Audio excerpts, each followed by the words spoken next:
ele chega bem, ele participa bem. Mas a última imagem da temporada do Flamengo é um gol do Plata.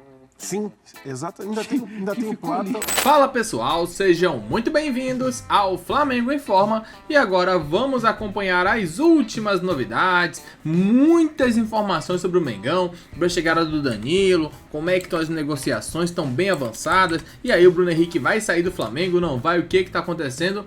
É claro, o Vene Casagrande sempre com informações de bastidores, sempre com as melhores notícias, vai trazer para vocês as últimas informações, o que está acontecendo, o que não está acontecendo, o que é mentira, o que é verdade, tudo isso e muito mais a partir de agora. E também vamos acompanhar a imprensa se rendendo ao Flamengo, que está com um time espetacular para a temporada de 2025. Muitas alegrias certamente para a torcida rubro-negra esse ano, nessa nova temporada. O Flamengo promete brigar por tudo novamente, dessa vez com um time mais recheado do que na última temporada e certamente sem as lesões que aconteceram em 24. É isso que vamos acompanhar a partir de agora. Pedimos que deixe o like e inscreva-se no canal, assim você não perderá nenhuma novidade sobre o Mengão. E é claro, o link do programa SBT Esportes Rio estará aqui na descrição para que vocês possam acompanhá-los na íntegra. Rapaziada, hoje tem Flamengo e Bangu pelo Carioca, com o rubro-negro pressionado, já está pressionado, mal começou o campeonato, o Flamengo ainda não venceu no estadual. O Juninho foi apresentado como esperança de gols do Flamengo, é a grande contratação por enquanto esse ano, mas vem mais contratações, a gente vai falar depois de outros jogadores que estão para chegar no Flamengo. A gente confere agora a reportagem da Alcilene Brito. Juninho já deu os primeiros passos com um novo clube. Agora, com o manto rubro-negro que recebeu do diretor de futebol de clube, José Boto, o atacante usará a camisa 23. O novo jogador foi revelado pelo Atlético Paranaense e estava no Karabag do Azerbaijão. E de lá, ele já ouvia falar do tamanho do Flamengo. Muitos acompanham o Flamengo fora. E sim, vi muitos boatos de N jogadores de grandes nomes para vir para cá. E lógico, eu fiquei super surpreendido quando era o meu nome de estar na mesa, de poder estar aqui. Mas quando eu soube dessa notícia também, eu acho que não é por acaso que eu estou aqui. Citar o meu nome aqui, eu estou aqui hoje, é porque eu acho que eu sou capacitado para poder estar aqui. Juninho já se revelou um jogador versátil e que topa qualquer desafio. Depende do modelo, depende o time que nós vamos jogar, da forma que eles jogam, e também depende do treinador como ele me pede a minha função. Para mim, não vejo dificuldade de jogar em aberto ou centralizado, mas eu prefiro sim estar centralizado, porque eu estou mais próximo do gol. Mas é aquela coisa, eu sempre estou à procura de ajudar o time, seja defendendo, atacando, seja dando assistência ou fazendo gol.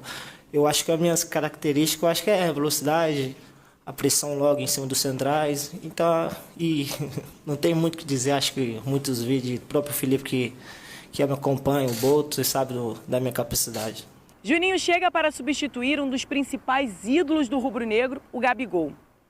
Ele assinou o contrato até o fim de 2028 e é o primeiro reforço do Flamengo na temporada. Lógico, estou aqui para poder ajudar o Flamengo, não tem um jogador maior que o Flamengo.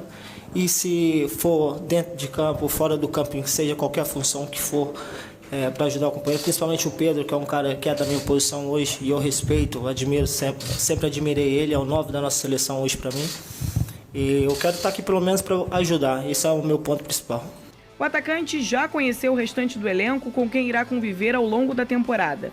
Entre eles, Léo Pereira, com quem já jogou no Atlético Paranaense e o ajudou a vir para o rubro-negro. Juninho, assim como os outros jogadores do elenco principal do time, devem iniciar o Carioca no próximo final de semana, diante do Volta Redonda. O primeiro grande desafio de Juninho será contra o Botafogo, no dia 2 de fevereiro. Onde já terá que provar que veio para fazer a diferença. Uma vez Flamengo. É isso como a Alcilene Brito contou aí na reportagem, o Juninho chegando, né? A grande esperança do Flamengo no ataque, a grande novidade, vamos falar assim, porque a esperança já tem a rapaziada lá para dar conta do recado também. Mas hoje contra o Bangu ainda não jogam os principais. Voltam no final de semana contra o Volta Redonda e hoje já virou um drama, o Venê. Vai se acalmar, Pedrosa. É a capa do Vasco? Vai cair. Pedrosa, ele veio com o escudinho do Vasco com a lanterna. Ah, meu irmão. queijo. Segura pra não cair, Pedro. Cuidado com o Bangu. Cuidado com o Bangu. Isso aí eu não vou negar. O timaço que encara o Bangu hoje. Pera aí, eu vou pegar aqui, ó, minha colinha. Vamos lá, tem mudança no time do Flamengo. Opa! Vou pegar aqui Mudança no grupo. boa?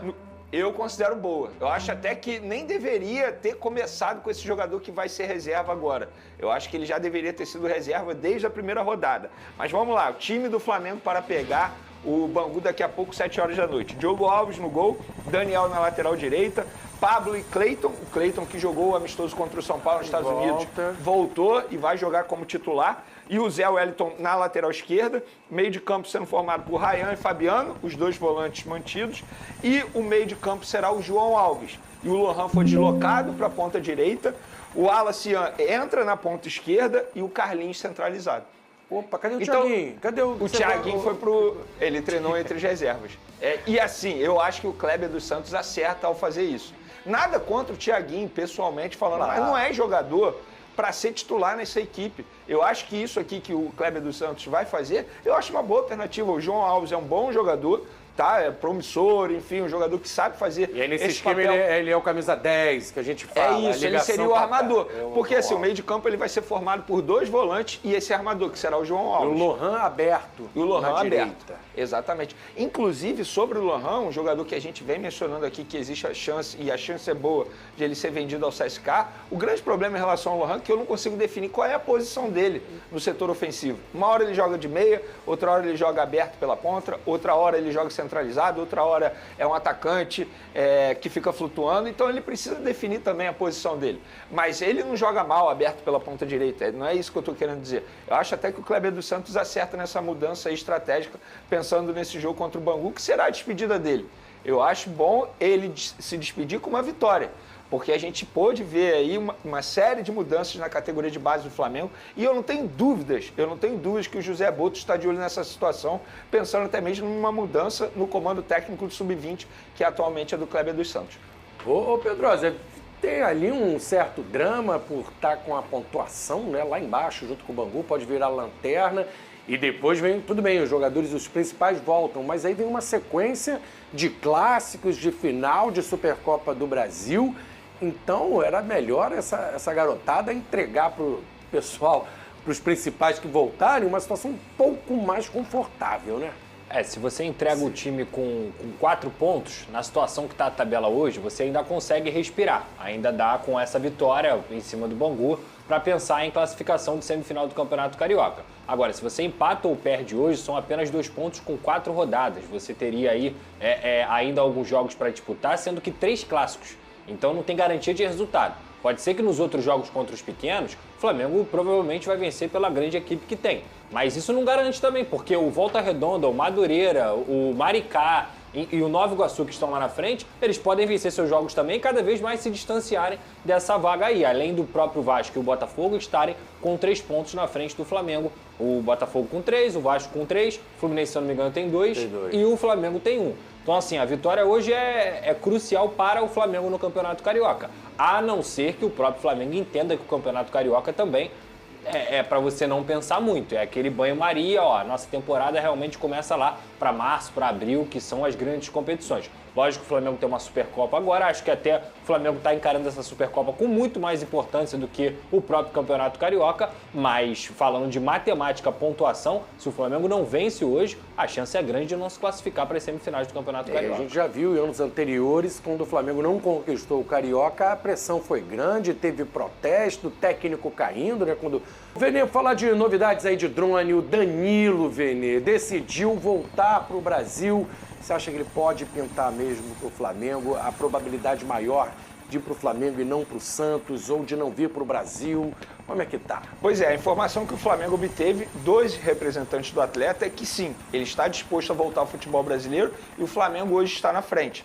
Só dando os créditos aqui, na segunda-feira a Raíssa Simplício mencionou isso, que o jogador tomou a decisão de voltar para o futebol brasileiro. Cadê aqui o Juninho? Opa, aqui. O Juninho vai circular esse campo todo esse espaço. Não tem, é o segundo atacante que o Flamengo realmente estava precisando. A minha questão, né, deixa eu só retornar aqui. Mas aí com a Arrascaeta e Juninho e o lado esquerdo. Então, é isso que eu ia falar agora. A minha questão seria a marcação do Flamengo no momento que o Pedro voltar, sabe? Então. Porque essa aqui, deixa eu só retornar aqui todo mundo, que aí o Marra vai mexer também. Mas no momento que o Pedro voltar, provavelmente na hora da marcação teria que ser isso daqui, né, Marra? Uhum. E aí aqui o Juninho teria que fazer a marcação pro Arrascaeta no lugar do Bruno Henrique. Só que aí, enfim, tem o Bruno Henrique também que atua pela ponta esquerda, mas também pode atuar por dentro. Mas tentando aproveitar do jeito que está, só trazendo uma imagem que eu acho que vai ser uma imagem muito comum da temporada do Flamengo. A gente vai ver o Flamengo jogando aqui, né? Aqui. Exatamente. E aí tem alguns pontos. Termina o primeiro tempo, tá lá, 15 minutos do segundo tempo. O jogo tá 0-0. O Rossi pode descansar, dependendo da situação. O jogo tá 0-0, algo que pode acontecer, mantendo o mesmo time, né? Algo que pode acontecer, várias coisas podem acontecer. Mas o Léo Ortiz tem capacidade de organização. O Léo Pereira pode ser um jogador, podemos fazer isso aqui assim, ó, até, cadê o pulgar?